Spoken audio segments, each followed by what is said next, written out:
C'est depuis le 5 juillet 2022 que le président de la République, Félix-Antoine Tshisekedi, a promulgué la loi modifiant et complétant celle du 9 mars 2006 portant organisation des élections présidentielles, législatives, provinciales, urbaines, municipales et locales. Cette nouvelle loi électorale, qui est selon Maître Seforié Bakenge Bikala, est le fruit d'un large consensus et d'inclusion.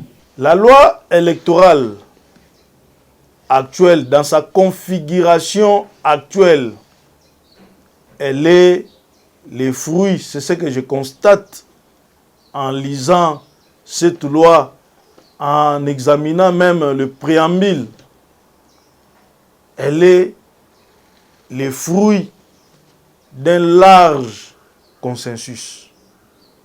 Parce que elle est la plus inclusive possible. Après examen de cette loi relative aux élections, cet avocat près la cour d'appel de Kinshasa-Gombe relève que celle-ci abroge les conditions d'inéligibilité temporaire dues aux infractions telles que la corruption qui s'est figurée dans l'ancienne loi. Elle a supprimé une notion tout en donnant naissance à deux nouvelles notions qui sont la distinction entre les inéligibilités temporaires et définitives. Ça, c'est une façon d'ouvrir la brèche à certains des Congolais qui étaient exclus par le fait de condamnation pénale. L'ancienne loi excluait toute personne qui était condamnée par une décision devenue définitive. Mais avec cette nouvelle loi, que vous soyez condamné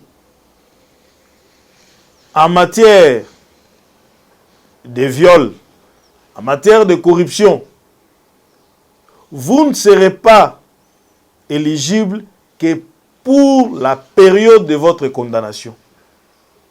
Après l'écoulement de cette période, vous devenez un citoyen normal, avec vos droits et devoirs. Ce qui apparaît très logique parce que la peine a pour fonction non seulement de sanctionner les coupables, les condamnés, mais aussi de les rééduquer. Mais pour ceux qui ont commis des crimes internationaux, la nouvelle loi électorale ne les autorise pas à postuler, a précisé ces professionnels de droit. Il faut aussi dire qu'il y a la notion des inéligibilités définitives aussi, ou permanentes. Toute personne qui a été condamnée ou qui est condamnée en ce qui concerne les crimes contre l'humanité, les crimes internationaux, cette personne-là ne deviendra jamais président de la République, député, sénateur en République démocratique du Congo. C'est une façon pour la République démocratique du Congo de se conformer au droit international humanitaire, droit de l'homme. Maître Seforié Bakenge Bikala est également revenu sur quelques innovations apportées par cette nouvelle loi électorale. L'innovation concernant les femmes, ça, c'est un élément nouveau dans cette loi. Les listes des partis politiques ou regroupements politiques qui vont prévoir au minimum 50% de femmes, ces listes-là vont bénéficier d'une exemption totale en ce qui concerne les cautionnements. C'est une promotion vraiment de femmes prévue dans cette loi. Il faut aussi savoir qu'il y a la notion de seuil de recevabilité. Un parti qui ne prévoit pas 60% des sièges à compétition, c'est-à-dire 60% des candidats concernant les sièges qui sont mis en compétition.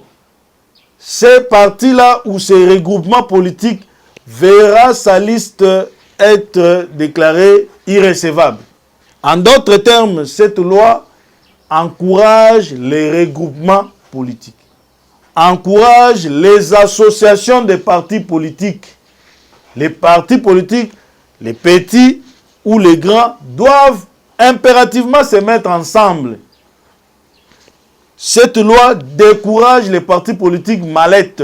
Il faut aussi préciser, en ce qui concerne cette loi électorale, la notion de délai, notamment concernant les contentieux de résultats.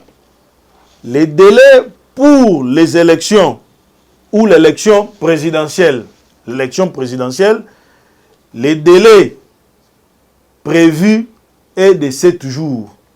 Et pour les élections législatives, le délai étant de 2 mois. Cette nouvelle loi électorale compte au total 9 innovations, notamment publication des résultats, bureau de vote par bureau.